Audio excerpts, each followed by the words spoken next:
Então, gente, hoje nós temos uma trabalhadora da nossa casa. Olha que bacana. A Ana Paula, ela é da Vila Sapê.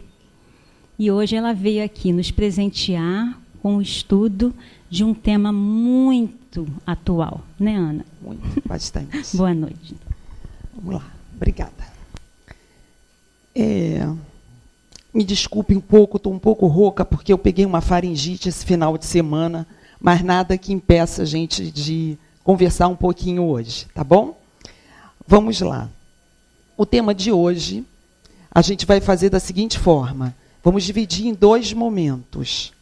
No primeiro momento, não, pode até deixar aceso, por enquanto. No primeiro momento, a gente vai tratar da questão da evolução. E a gente vai fazer isso assim, em pinceladas. No segundo momento, a gente trata do assunto, que é Caminhos para o Perdão. E a gente vai falar sobre essa virtude tão importante para a gente alcançar com mais qualidade a nossa evolução. Tá certo? Para o primeiro momento, a gente vai começar mostrando uma experiência. Tá? Essa experiência é o seguinte, alguns de vocês já devem ter conhecido, está nas redes sociais, às vezes em um vídeo que a gente recebe, para aqueles que não conhecem, vão refletir junto a respeito. Vocês veem aqui, tem 2 copos, e cada um desses copos tem os mesmos ingredientes na mesma quantidade. Mesma quantidade de arroz, mesma quantidade de bolinha de ping-pong, ok? Ok. Então, a gente vai começar aqui com esse primeiro copo. Qual é a missão? Qual é o objetivo? É colocarmos dentro do copo todos esses ingredientes, de forma que não sobre nada. Ok? Então, a gente vai começar colocando aqui. Veja só, vou me levantar, porque aí o pessoal lá de trás vê direitinho. Ok? Coloquei aqui. E agora eu vou colocar as bolinhas. Conseguimos o objetivo? Não. Vamos aqui nesse segundo copo? Vamos lá. Vou colocar as bolinhas. Vou levantar para vocês verem. E com calma. Vou jogar o arroz. Mesma quantidade, mesmos ingredientes. Conseguimos atingir o objetivo? Conseguimos, né? E aí eu pergunto, principalmente para aqueles que não conhecem, por que, se são os mesmos ingredientes, na mesma quantidade, por que no primeiro não funcionou e no segundo funcionou? Por quê? Por que aqui não deu certo e aqui deu? O que eu fiz de diferença? Alterei a ordem. Só dá certo se a gente começar pelas coisas maiores. E sabe o que isso representa? A vida da gente. A vida da gente só dá certo, funciona bem melhor, se a gente priorizar aquilo que é maior, aquilo que é mais importante. E o que é mais importante na vida da gente? É o objetivo para o qual nós fomos criados. E para que nós fomos criados? Para crescer, para evoluir, para nos tornarmos pessoas melhores. Foi para isso que a gente foi criado. Todo o resto, o que seria? Relacionamento com os amigos, relacionamento com os parentes, relacionamento com os conhecidos, as questões domésticas, o trabalho, lazer, viagens, tudo isso é muito importante, mas não é o objetivo da nossa vida. Quer ver só? Na minha cabeça eu fico pensando assim, se Deus, quando nos criou, se Ele tivesse dito uma frase, eu acho que essa frase seria: estou criando você para você evoluir, para você crescer. Ele não diria: estou criando você para ser mãe, estou criando você para ser pai, para ser professor, para ser médico. Porque tudo isso, na realidade, embora muito importante, são vivências, experiências que nós vamos ter que ter na vida. De repente, na próxima encarnação, eu não virei com a vivência de ser mãe, porque eu terei outras coisas a desenvolver. Mas evoluir, isso vai estar presente em nossa vida o tempo inteiro. Estejamos nós encarnados, estejamos nós desencarnados, esse é o objetivo maior. No livro Colar de Diamantes, Divaldo Franco, ele faz uma colocação interessante. Ele diz que quando a gente se preenche... Caiu o trocinho daqui? Prejudica se falar, será? Como é que é? Caiu aqui a esponjinha.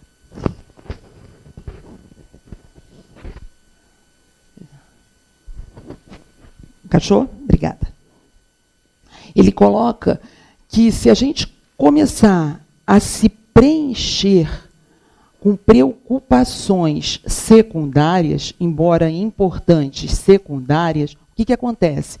Eu me preocupo demais com os problemas dos meus filhos. Eu me preocupo demais com as questões do meu trabalho. Eu me preocupo demais porque estou de férias e para onde eu vou viajar. E me preocupo e me preocupo. A gente vai se preenchendo. Quando chega o que é importante, não encontra espaço em nós. E a gente precisa estar preenchido dessas coisas, porque é aquilo que é prioridade na nossa vida que vai dar para a gente sustentação, vai dar força. Eu trabalhei uma época com uma colega que ela dizia que de vez em quando ela brigava com o marido. De vez em quando discutia com o marido, aí passava, daqui a pouco ela discutia de novo. Então, uma vez em conversa, ela falou que quando ela discutia com o marido, o que ela fazia? Ela ia para o shopping. Aí ela chegava no shopping, rodava as lojas. Mulher sabe fazer isso bem pra caramba, né? Roda as lojas, roda. Aí chegava em casa, tranquilo, passou. Tinha mais problema com o marido. Ela tinha até esquecido a briga com o marido, voltava a falar normalmente. Se tivesse dinheiro, ia para o shopping, comprava uma roupa, chegava em casa, colocava a roupa, se olhava no espelho, se achava bonita, autoestima lá em cima. De novo, acabou os problemas com o marido. Às vezes ia ao shopping, brigava de novo, ia ao shopping quando podia, de repente ia para o salão, cortava o cabelo, se sentia bonita de novo, e assim ela ia levando. Pergunto para vocês, ela estava resolvendo o problema com o marido? Claro que não. É o famoso colocar a sujeira para debaixo do tapete. Ainda mais vida a dois, a gente sabe que são dois universos, duas formas de pensar o mesmo ponto de vista. Então, de vez em quando vai ter atrito. Se a gente não sentar olho no olho e tentar resolver, aparar arestas, fica difícil. Mas ela fazia assim. Até que um dia, essa minha colega passou por um problema que não havia shopping nesse Rio de Janeiro que desse jeito. Não havia loja, não havia roupa, não havia sapato, não havia corte de cabelo que desse solução. Ela foi fazer um exame de rotina e no exame de rotina ela descobriu que estava com câncer de mama. É uma barra para qualquer mulher descobrir isso, sem dúvida nenhuma. Está aí os cursos da Luzia Matias para falar isso para a gente. É uma barra. Imagina para quem passou a vida resolvendo certos problemas, indo no shopping, se distraindo. Essa colega, ela chegou no fundo do poço, por causa disso. Passado aqueles momentos iniciais, até o tratamento, que é uma fase muito complicada, até ela se recuperar, ela recebeu ajuda de algumas pessoas, alguns conhecidos, amigos. E ela disse no final, depois de todo o tratamento, que a pessoa que mais a ajudou a sair daquela situação foi a mãe dela. A mãe dela foi assim, a fé que ela não tinha, foi a força que ela não soube construir enquanto passeava nos shoppings. Então, ela precisou daquele sustento para reerguê-la. Só que a gente sabe que essa minha colega precisou de uma grande dor para despertar, para priorizar certas coisas na vida dela. A gente não precisa esperar por isso. Um dia eu passei no setor em que eu trabalhava com ela, eu passei pela mesa dela e vi um livro em cima da mesa. Me chamou a atenção. Parei assim, olhei, o título era Quem Ama Não Adoece. É um livro que deve ser muito bom, porque assim, certos títulos falam do livro inteiro, né? Eu acho que é o caso desse livro, eu acho que ele fala do livro inteiro. Quem ama não adoece. Eu olhei, ela me pegou olhando o livro e falou assim para mim, eu estou lendo esse livro. Falei, poxa, que bom. Aí complementou, eu também estou lendo o livro dos Espíritos. Ah, esse eu conheço, esse é muito bom. A partir daquele momento de grande dor, ela começou a priorizar essas questões, que até então ela não se preocupava muito. E aí, a vida meio que segue. É assim que vai funcionando. Deixa eu ver aqui o que eu faço para vocês. Só um minutinho, por favor.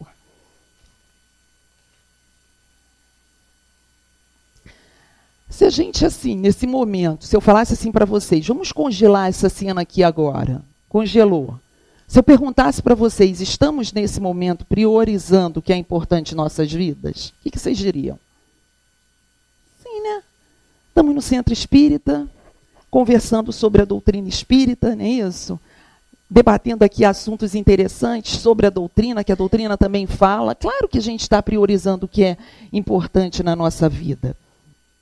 E assim, para efeitos didáticos, a gente separa um pouco as coisas, né? A gente fala que a gente tem que cuidar do filho, a gente tem que evoluir, a gente tem que ver a profissão, a gente tem que ver o lazer, que também é bom, é importante, mas a gente sabe que tudo isso está junto e misturado. A gente tem que viver tudo isso sem esquecermos da nossa prioridade maior, do nosso objetivo maior. Então, tendo falado sobre essa questão nesse primeiro momento, a gente vai entrar no segundo, que é o tema Caminhos para o Perdão. Vamos conversar um pouquinho sobre essa virtude tão necessária para o nosso crescimento. A consulta foi feita, basicamente, através do Alberto Almeida. Vocês conhecem Alberto Almeida? Muito bom, né? Espírita, vamos lá. Terapeuta, médico homeopata, do Pará, já esteve aqui, percorre o país aí fazendo seus estudos, suas palestras. Eu tive a oportunidade de vê-lo 2 vezes aqui no Rio. A última vez foi aqui no CEB, nesse seminário que teve, se não me falha a memória, um domingo de manhã, né? Muito bom, por sinal. Ele tem um livro que se chama O Perdão como Caminho e o Caminho do Perdão. Muito interessante. Então, vamos ver como é que ele pensa a respeito dessa questão do perdão, que eu achei muito legal. Vamos ver aqui. Segundo Alberto Almeida.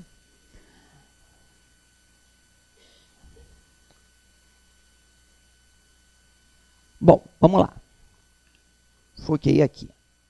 Segundo Alberto Almeida, diante de uma agressão que você sofreu uma agressão, tá? Você pode optar pelo não perdão ou pelo perdão, tá? E dentro desse contexto, existem 2 personagens. Que personagens seriam essas? A vítima e o autor. Vamos imaginar, neste momento, que você seja a vítima que sofreu uma agressão. E, diante disso, você optou pelo não perdão. Ok? É o seu livre-arbítrio. Isso vai ser respeitado. Mas você escolheu um caminho que leva a dor e sofrimento. E eu poderia aqui falar várias coisas para explicar por que esse caminho leva a dor e sofrimento. Mas eu, de uma forma muito simples, eu vou falar em 2 coisas. Primeira, não foi isso que Jesus nos ensinou. Se ele não nos ensinou, Não é bom. Segunda. A segunda quem fala? A segunda quem nos fala é o Gilberto. Conhece? Conhece o Gilberto? Olha o que ele nos fala. Vamos lá.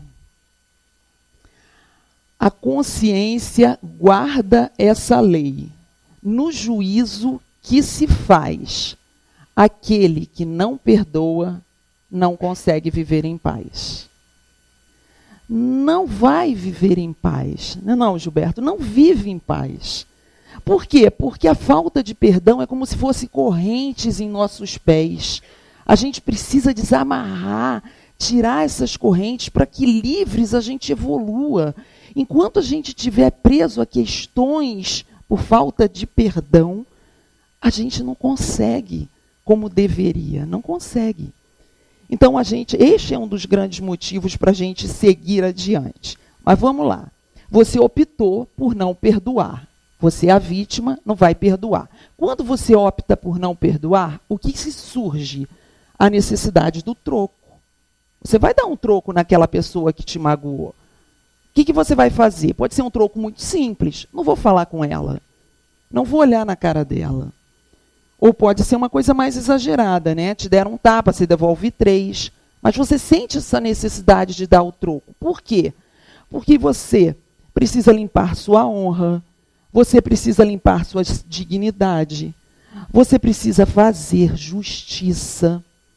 Nessa hora, a gente até usa um cunho educativo. A gente diz assim, não, ele precisa ver que o que ele fez não foi legal, não vou falar mais com ele, não. Ele precisa sentir que o que ele fez não foi legal. E a gente vai e dá o troco.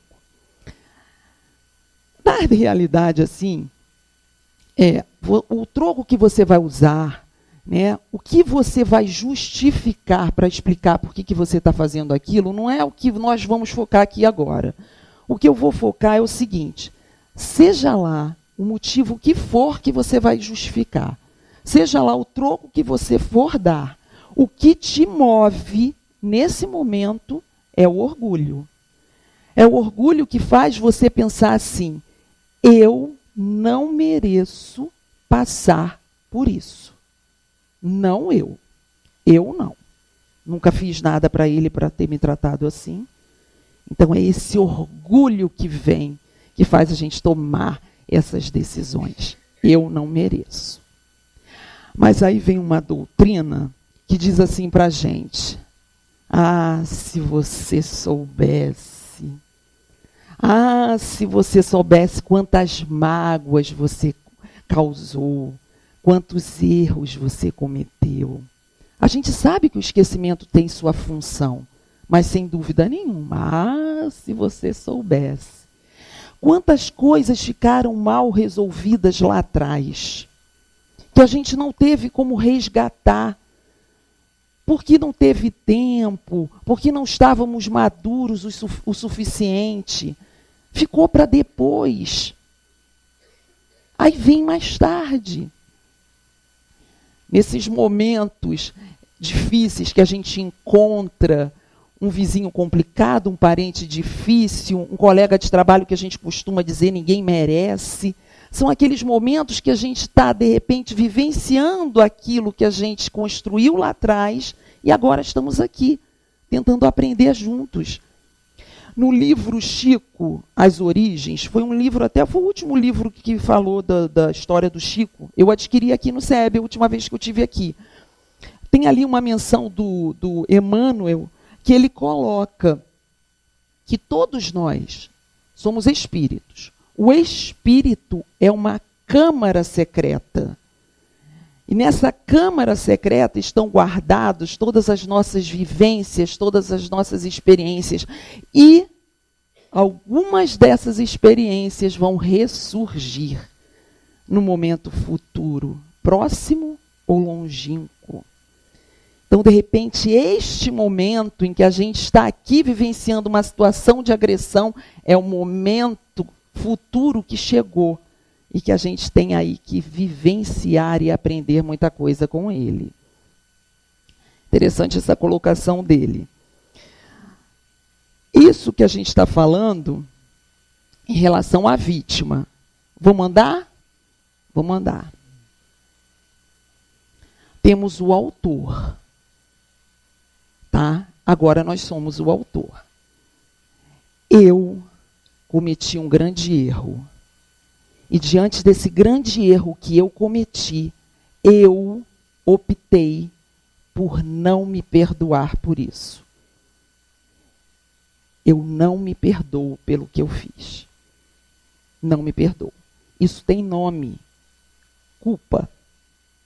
É diferente de arrependimento, né? Arrependimento tem um fluxo diferenciado. Arrependimento é aquela coisa assim, errei, me arrependi do que eu fiz, bola para frente, vamos lá.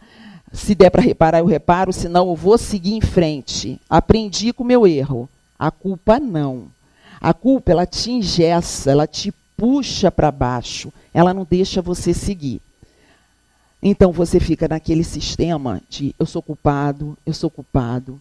Os consultórios estão cheios de pessoas que trazem com elas muitas culpas, conscientes, inconscientes, estão lá. Então eu me culpo pelo aborto que eu cometi. Eu me culpo porque meu irmão, quando mais precisou de mim, eu dei as costas para ele.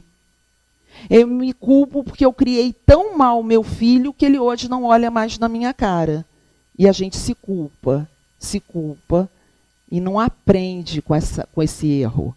A gente só se põe para baixo.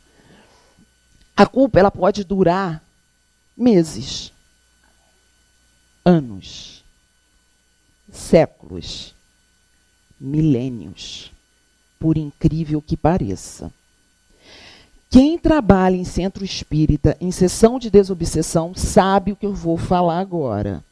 Espíritos que chegam com um sentimento de culpa muito grande por erros cometidos na época da escravatura, na época do primeiro reinado, na época do Cristo. E só com muito amor, muita conversa, para fazê-los entender que aquilo foi no momento em que a maturidade deles não permitia coisa diferente. Para fazê-los entender que eles são alunos também. Leva muito tempo. E aí é muito amor para tirá-los dessa situação. Mas existe a outra opção, correto? Qual é a outra opção? Vamos lá.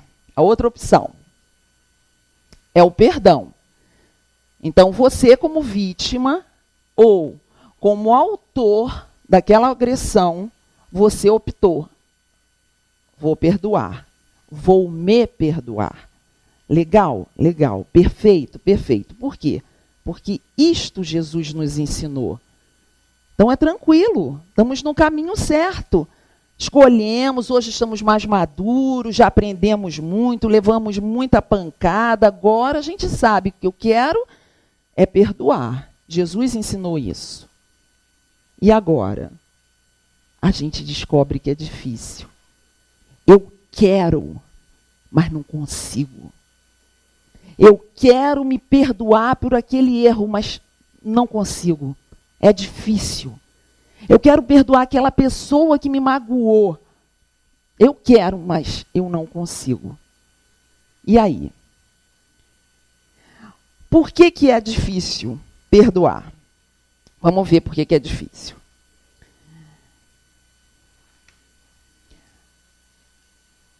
Quando, assim, é difícil você perdoar, porque aqui dentro de cada um de nós tem muito o quê? Muita dor para pouco amor. E por isso que é difícil perdoar. Chico tinha muito amor dentro de si. Irmã Dulce tinha muito amor dentro de si. Se alguém os agredisse, vinha aquele sentimento de melindre, pô, me agrediu, mas logo em seguida aquilo passava. Por que passava? Porque o amor dentro deles era tão grande, que neutralizava sentimento de raiva, remorso, neutralizava, passava. neles. Em mim não é assim. Eu não tenho essa dose de amor suficiente. Então, quando o melindre vem em mim, cresce. Quando o remorso vem em mim, cresce. Aqui tem solo fértil para essas coisas. Eu ainda não tenho amor dentro de mim, aquele amor que Jesus ensinou, aquele amor que cobre uma multidão de pecados, que neutraliza esses sentimentos. Eu ainda não tenho. É por isso que é difícil perdoar. E aí a gente já começa a entender como que a gente vai conseguir perdoar. Construindo esse amor que ainda não existe dentro da gente. Dicas. Vamos lá. Estamos no CEB. Vamos descer a escada. Chegamos no último degrau. Vamos seguir em frente. Vamos ser obrigados a virar à esquerda, correto? Virando à esquerda, a terceira porta à esquerda. Onde que a gente chega? Livraria. Muito bom. Um local fantástico, um manancial de informações, espíritos encarnados, desencarnados, mensagens, conteúdos fantásticos. Como isso vai nos ajudar, através do conhecimento, a construir esse amor em nós? Nossa, como ajuda! Nós trouxemos aqui uma ideia do Alberto Almeida. O que ele fala? Vamos ver lá o que ele fala? Para a gente construir esse amor em nós, que a gente já percebeu que só construindo a gente consegue perdoar. Ele fala o seguinte: temos que desenvolver 6 passos para o perdão. Vamos ver que passos são esses. Primeiro passo, humildade. Por que tem que começar pela humildade? Que se a gente não começar por aí, vamos chegar lá na frente e vamos ter que refazer. Porque a gente vai ficar com aquela impressão, eu já perdoei. Aí quando lembra da pessoa, aquele desconforto. Eu já me perdoei pelo que eu fiz. Aí quando se lembra da situação, desconforto. Não, a gente não conseguiu ainda. Então, o que a humildade vai nos ensinar? Que nós somos alunos. Nesse planeta escola chamado Terra, nós somos alunos. Pé no chão. A gente tem que reconhecer que é difícil perdoar. Ainda somos alunos. E ainda não conseguimos desenvolver o perdão em nós. Pegou isso? Vamos nos ver como alunos? É difícil? É. Passado esse passo, a gente vai para o segundo. E o que o segundo passo diz? Vós sois deuses. Fantástico! Sabe o que é isso? Está querendo dizer que nós temos uma essência divina dentro da gente. Isso é excelente. Cada um de nós é um ponto de luz. Jesus disse isso. Vós sois deuses. Essa sequência aqui é maravilhosa. Por quê? Porque se nesse passo aqui... Cadê? Aqui. Se nesse passozinho aqui está dizendo... Abaixa a bola, você é aluno, é difícil perdoar. No segundo diz, mas você consegue. Você é luz. Então, se o primeiro está nos convidando a termos o pé no chão, com razão, com racionalidade, o segundo nos convida à esperança. É possível. Então, se é possível, vamos para o terceiro passo. E o que o terceiro passo diz? Caridade. Eu vou me demorar um pouquinho nesse terceiro passo. Não se preocupem com a questão da hora, porque o quarto, quinto e sexto passo são rápidos, tá? Vai ficar tudo dentro do horário. Caridade. Vamos recapitular um pouquinho? A gente quer perdoar, mas a gente viu que a gente é aluno, é difícil perdoar, mas a gente viu que é possível, porque somos deuses, né? Temos uma luz dentro da gente, um potencial. E agora, o que fazer? A gente já comentou que é mais fácil você perdoar quando você desenvolve o amor dentro de você. E é difícil você dissociar a caridade de amor. Você, quando é caridoso, você está exercitando o amor. Quando você é aquela pessoa que já ama, você é caridosa naturalmente. Então, não dá para dissociar. Então, o que ele quer dizer com isso? Que temos que ser caridosos. Ele diz que é muito difícil a gente perdoar as grandes dores da alma ali, olhando aquele que nos fez mal, lembrando daquilo que nos fez mal, lembrando dos nossos erros, olha o pulo do gato que ele sugere. Você vai pegar aquilo que te incomoda, aquela dor que te incomoda, aquele erro que você cometeu, que você não se perdoa, você vai pegar aquilo tudo e vai trazer para cá. Trouxe para cá, você vai deixar ele aqui. Deixou? Agora você tem que desfocar. O que é desfocar? Quando você deixa a sua dor aqui, pela agressão que você sofreu, pelo erro que você cometeu, deixou aqui, agora você vem para cá. Você conseguiu perdoar? Não. A dor está ali. Você conseguiu se perdoar pelo seu erro? Não. Continua ali. Mas você está aqui. E é aqui que você vai começar a exercer os pequenos perdões, que vão te ajudar a construir o amor que você precisa para perdoar aquilo ali. A grande dor da sua alma. Mas é aqui, no dia a dia, nos pequenos perdões, que você começa. Tem grupo de pessoas que vai começar, por exemplo, exercitando essa caridade, fazer o bem, como quiser chamar, com os de fora, com pessoas que eles não conhecem, porque é mais fácil. Talvez porque são pessoas que tenham problemas de relacionamento com a família, é mais fácil começar com os de fora. Então começam muitas vezes fazendo quentinha, distribuindo quentinha no centro da cidade, visitando orfanato, leprosário, hospital. Estão ali, exercitando seus pequenos perdões. Porque ali, naquela tarefa do dia a dia, é um colega que fala de forma errada, te magoa, você aprende, recomeça, você está ali praticando os pequenos perdões. E já tem um outro grupo de pessoas que faz diferente. Prefere exercitar a caridade com os de dentro de casa. Uma família que se ama muito, que se gosta muito, tem seus problemas, mas se ajuda, é pai ajudando o filho, avô ajudando o neto, é sobrinho ajudando o tio. Se um membro da família começa a ir por um caminho que não é legal, todo mundo se junta, está junto ali tentando ajudar. E cada um desses grupos vai evoluir nos seus exercícios de amor. Então, aquele primeiro grupo que começou ajudando os de fora, vai amadurecer nesse propósito. E eles vão começar a perceber e sentir necessidade de também praticar esse amor com os de casa. Porque é ali que eles foram plantados. E eles vão começar a ter necessidade de também exercer isso, os pequenos perdões, com os de casa. E da mesma forma, aquele outro grupo que começou exercitando isso com os de casa, porque assim era mais fácil, também vai aprender a amadurecer o seu propósito e começar a perceber e ter necessidade de ajudar os de fora. Afinal de contas, somos todos de uma família só, filhos do mesmo pai. E é assim que a gente vai aprendendo, nos pequenos perdões, a construir o amor dentro da gente.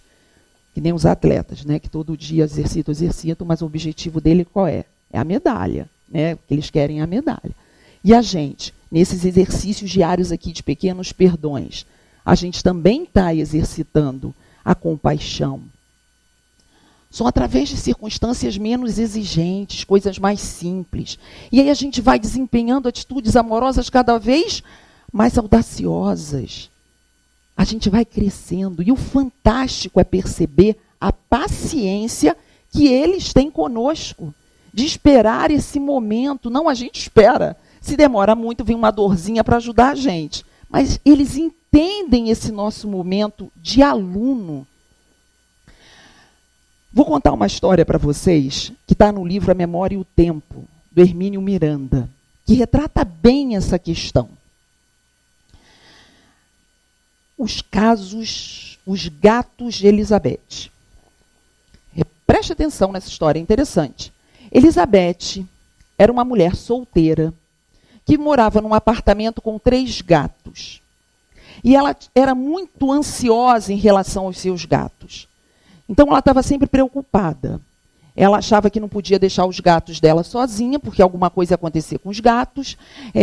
Ela se sentia culpada, achando que nunca cuidava dos gatos direito. Ela não confiava os gatos a ninguém. Elizabeth chegou ao ponto de tirar férias e não querer viajar, porque não tinha com quem deixar os gatos. E aquilo foi num crescente. Uma vez ela se ausentou por pouco tempo, deixou os gatos com uma conhecida. Quando foi pegar os gatos de volta, não tinha 3 gatos, tinha 2. Cadê o terceiro gato? E procura daqui, procura dali, nem a conhecida tinha percebido que faltou o terceiro gato. Acharam o gato preso no armário, já desfalecendo. Ela pegou o gato, tratou do gato, recuperou o gato. Mas isso aumentou ainda mais na Elizabeth aquela sensação que ela tinha de que ela era culpada. Ela era culpada. Como foi num crescente muito grande, ela resolveu procurar um terapeuta.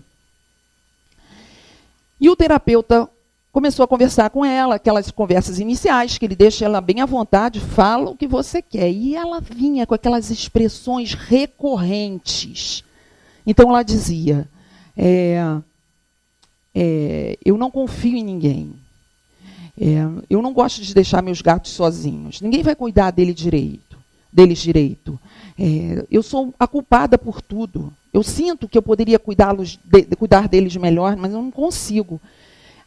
O terapeuta começou a perceber aquilo e ele trabalhava com regressão. Então, ele fez uma regressão na Elizabeth, numa data e hora marcada, para tentar entender aquela problemática, né? E no dia da regressão, o que acontece? Elizabeth se vê uma mulher com mais idade. E ela está numa casa de pedra, numa região fria e inóspita, que pareceu para ela ser o norte da Escócia. E ali ela estava com seu marido e seus 2 filhos, uma menininha de 3 anos e um menino de 4 anos. O marido e os filhos iam por um passeio, mas não sem antes ter uma daquelas costumeiras brigas de casal que ela tinha com o marido. E ela, na regressão, ela viu o marido dela dizendo para ela e a culpando, porque ela era negligente com as crianças. E na regressão, Elizabeth se viu pensando, eu sou negligente mesmo. Eu não queria que eles tivessem nascido. O marido sai com os filhos. Passado um tempo, vem uma tempestade muito forte lá fora. Não demora muito, o marido bate na porta, gritando, pedindo para que ela abrisse, porque estava a tempestade lá fora. É a hora da Elizabeth. É a hora em que Elizabeth tem que optar, decidir. E ela opta pelo não perdão. Neste momento, Elizabeth pensa, eles não vão entrar. Eles que vão para uma estalagem. Aqui, hoje, eles não entram. E o marido batia e gritava e ela pensava, eu não vou abrir. Elizabeth, passado na regressão, que poderia ser alguns minutos, mas na regressão para ela foi coisa de 1 hora e pouca, Elizabeth ouve uma batida na porta bem lenta, bem devagar. E ela pensa, é um menino. Ele convenceu o menino a bater na porta para eu abrir. Eu não vou abrir. Nesse dia, Elizabeth resolveu ir para o quarto dormir. Elizabeth deitou a cabeça no travesseiro e Elizabeth dormiu, ainda que a família estivesse lá fora, no frio. Ao acordar de manhã, era um silêncio total na casa. E Elizabeth pensa, eles foram para uma estalagem. Daqui a pouco estão chegando. Mas algo dentro dela dizia que algo saiu errado. E Elizabeth, então, vai até a porta, abre a porta de casa e vê na varanda o corpo da sua filha de 3 anos, já sem vida. Perto do corpinho da menina, o menino, nos seus últimos respiros, porque também não resistiu ao frio. Naquele desespero, Elizabeth olha para mais à frente e vê o corpo do marido do lado de uma carroça. E naqueles segundos ela consegue pensar toda uma vida. E ela pensa, ele foi pegar a carroça para pegar as crianças que estavam na varanda, teve um mal súbito, morreu e não teve tempo de buscar as crianças. E nesse instante, Elizabeth grita aquilo que acompanhou para o resto das suas vidas. Elizabeth grita, eu sou a culpada. A culpa é toda minha. O terapeuta de Elizabeth não dá uma conclusão da história. Aí entra Hermínio de Miranda, que é um grande pesquisador, foi um grande pesquisador da doutrina espírita, que vem com todo um conhecimento falando que, provavelmente, Elizabeth foi aquela mulher que, encarnação após encarnação, sempre ficava amargurada, chateada, revoltada, quando as coisas não saíam do jeito que ela queria. Encarnação após encarnação. Até que veio uma encarnação, que era a encarnação do basta. Chega, Elizabeth, chega. E foi colocado naquela família um grupo de espíritos que precisavam passar por um processo de desencarnação, de um momento trágico, cedo ainda em suas vidas, que não precisava ter sido a mola propulsora Elizabeth, mas ela escolheu isso. E aí veio a culpa. E aí a gente começa a entender as frases que Elizabeth usava. Porque como Elizabeth, encarnação após encarnação, não conseguia conviver com os seres humanos, sem perdoar, sem entender, ela precisou de uma encarnação com os gatos, para que através da convivência com bichos, ela pudesse exercer perdões menores, possíveis a ela. E aí ela começou ali. E aí a gente entende as frases. Eu sou a culpada de tudo. Eu não cuidei deles suficientemente. Eu não confio em ninguém para cuidar deles. Porque é assim que ela se sentia. Quando ela confiou os filhos ao marido, o marido não trouxe eles de volta. Mas não ia trazer, ela fechou a porta, mas era assim que ela sentia. Eu não confio. Eu não quero deixá-los sozinhos, porque se eu deixá-los sozinhos, algo vai acontecer com eles. E aí ela veio para trabalhar tudo isso. E a gente tem que torcer para que Elizabeth tenha conseguido, na encarnação atual, vivenciar essa experiência e vencer essa experiência. Porque a gente sabe que mais à frente ela vai ter que vivenciar com aqueles a quem ela magoou. E que ela esteja mais pronta, mais forte, para fazer diferente, para fazer opções novas, opções de perdão. E principalmente de se perdoar pelo que fez. E quem conclui essa história? Vamos ver quem conclui essa história. Deixa eu entrar aqui rapidinho.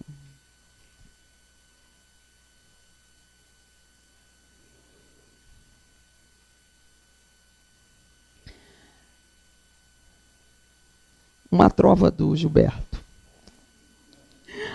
Essa trova diz o seguinte. Repara como essa trova é a história de Elizabeth. No caminho da evolução, é bom não esquecer. Passado reclamando atenção, presente lutando para vencer. É a história de Elizabeth. É a história de todos nós. Fica muito mais fácil quando a gente opta pelo perdão, né? Vamos passar para o passo seguinte? Vamos lá. Próximo passo, gente, é prece. Na realidade, pode estar aqui na frente, né? Pode estar em todos os momentos. Para efeitos didáticos, prece. O que é a prece? É a ligação criatura-criador. Tem gente que pensa assim, mas Deus sabe o que eu preciso. Deus sabe quando eu estou grata a Ele. Não precisa fazer prece. Prece não é uma necessidade de Deus. É uma necessidade nossa.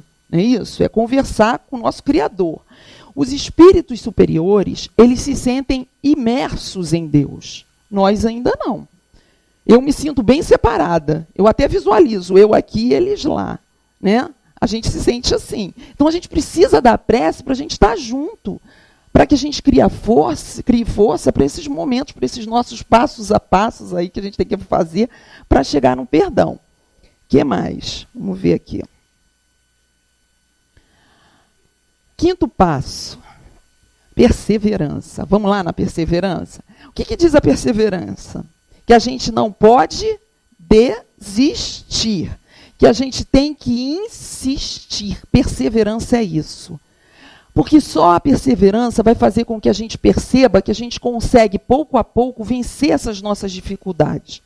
Aí vai ser aquele momento mágico, que a gente vai sentir que os fardos pesados, né, da falta de perdão, do rancor, do remorso, está saindo. A gente vai olhar para aquela pessoa que nos agrediu e vai ver que aquela raiva já não é tão grande. A gente vai olhar para aquele erro que a gente cometeu e vai perceber que a gente já não sente remorso. O que a gente sente é aquela certeza de que eu não posso mais fazer de novo, que eu aprendi com o erro e que eu tenho que continuar. Então, a perseverança é que vai me dar essa oportunidade. Se eu não perseverar, eu não vou chegar a isso. E eu não vou conseguir viver esse momento que é mágico. Mas não mais mágico do que o último passo. Porque dizem, né, que o melhor tem que ficar para o final, porque se botam o melhor para o início, a gente para no meio, não é isso que dizem. Então, para o final ficou o melhor, que é o quê? É o passo do renascimento. Lá em casa, quando a gente reza, quando a gente ora, a gente costuma muito dizer aquela expressão: me ajude a me tornar uma pessoa melhor. E se descobrir melhor é muito bom. A gente perceber que naquele aspecto, naquela situação, eu melhorei.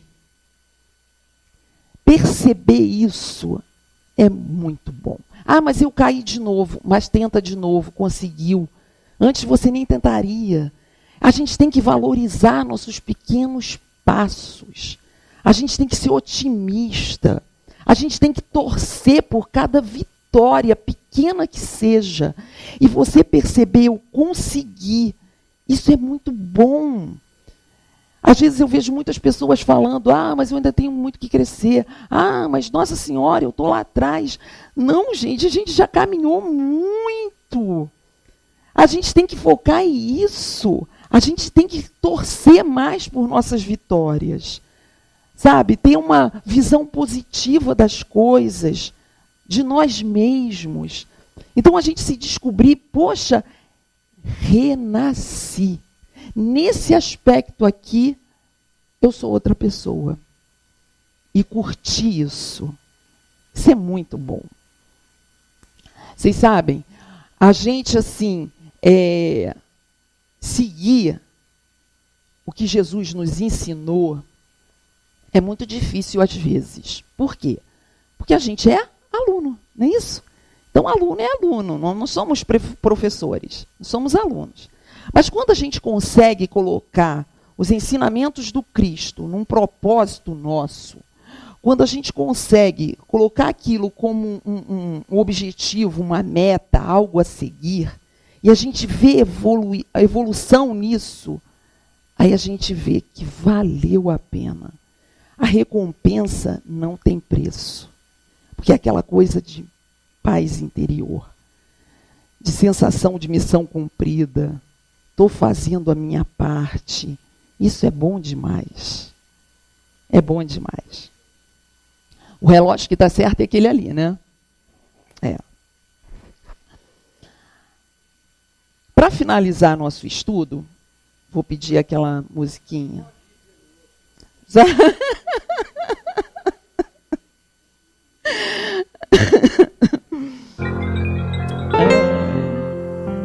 Não, tá tranquilo. É bom que a gente vai lembrando aí os passos que a gente tem que seguir, né?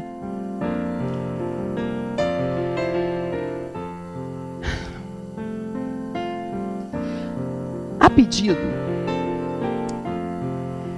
eu vou trazer aqui para vocês um poema muito bonito da Luna Fernandes, que eu citei no último encontro que eu tive aqui com vocês. E é interessante, eu achei até legal, sabe, a gente falar desse assunto, porque quando a gente explorou isso naquele estudo, foi de uma forma. Neste, cabe muito dentro do contexto mesmo.